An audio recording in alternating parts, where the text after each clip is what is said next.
Listerine mouthwash is by far the most successful mouthwash brand. In 2018, Listerine made $354 million in sales, and it's estimated that more than 1 billion people worldwide have used it since it was created. The story of Listerine is a fascinating one. It was first used in surgeries, then used as a floor cleaner, a treatment for gonorrhea, and eventually for oral hygiene. And to sell their mouthwash, Listerine completely made up a medical condition and put it in their ads to scare people into buying their mouthwash. The entire story is crazy and a bit controversial, and it starts with a surgeon named Dr. Joseph Lister. Dr. Lister was born in 1827 in England and eventually became a surgeon in the mid-1800s. Dr. Lister's job as a surgeon was a lot more challenging than what surgeons face today, as surgery back then was a very primitive practice. The main issue Dr. Lister faced was the abnormally high mortality rates that resulted from infected surgical wounds. There was barely any research available on how to treat surgical wounds that were infected. To prevent patients from dying, most surgeons amputated the limbs these infected wounds were on to prevent the spread of disease. They did this because they believed that surgical wounds were being infected by germs in the air, which they called, quote, bad air, and that the spread of these bad air infections were preventable by amputation. Dr. Lister was not convinced this was the best way to prevent these infections. He decided to look into more research on the topic and eventually found some helpful literature from a French chemist named Louis Pasteur. During Louis's experiments in the 1860s, he developed the modern germ theory. His theory suggested that invisible bacteria cause infections, not germs in the air. Dr. Lister had an epiphany when he read Louis's research. He came to the conclusion that the process behind getting infected during surgery might involve these invisible bacteria on the wounds. So in 1865, Dr. Lister began spraying antiseptic on surgical wounds to prevent disease. The compounds in the antiseptic were known to kill off bacteria, so he assumed that treating the wounds with it would, well, kill off the bacteria. Dr. Lister's method was initially met with skepticism, but eventually caught on, as it was later proved that it did in fact reduce mortality rates during surgery. So how does this all relate to mouthwash? To find out, let me introduce you to our next main character, the man that would create Listerine,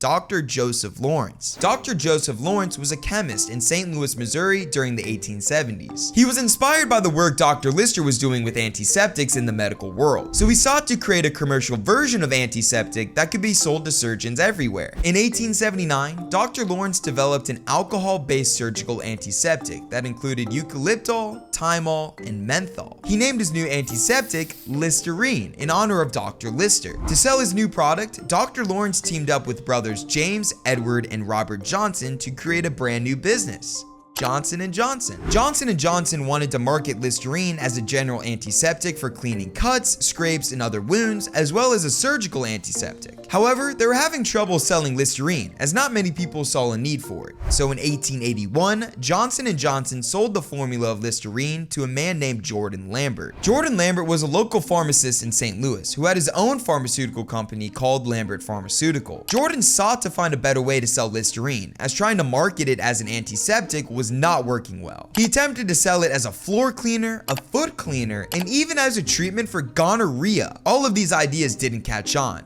But in 1895, Jordan struck gold. That year, studies showed that Listerine was really good at doing one thing specifically: killing germs in the mouth. As a result of these studies, dentists and their patients started to take notice and buy Listerine for their mouths, not for their wounds, floors, or feet. From that point on, Jordan fully shifted Listerine's marketing strategy from using it as an antiseptic to a mouthwash. And by 1914, Listerine became the first mouthwash brand to be sold over the counter in the United States. Tons of people started swigging down Listerine, but not enough people for Jordan. He strived to get more Listerine sales, and his plan to do so was to create the biggest marketing campaign he had ever done. He employed his son Gerard to help him come up with the idea, and the campaign he created is the reason why we use mouthwash to this day. So, what was Gerard's idea? His plan was to market Listerine as a cure for a chronic condition called halitosis. The thing is, halitosis wasn't even a medical condition. Gerard completely made it up. He created the word halitosis from halitus, the Latin word for breath, and oses, which sounded medical. In the 1920s, Jordan and Gerard began using this made-up chronic condition in their ads as a way to scare people into thinking they had halitosis. Before these ads came out, everyone thought that their breath smelled fine, and no one saw a need to use any kind of mouthwash. But now that Listerine was telling them they had halitosis, these people were eager to find a solution for fear of being laughed at or judged behind their backs. And that fear was injected straight into Listerine's ads. Their ads featured young women and men seeking marriage, friends, or any kind of social acceptance. However, everyone would reject them and talk about them when they weren't looking, as these people had halitosis. Text from these ads read such as, "Halitosis makes you unpopular. He's not going to call. Often a bridesmaid, but never a bride." These ads blatantly called out the social anxieties of people who thought they had bad breath,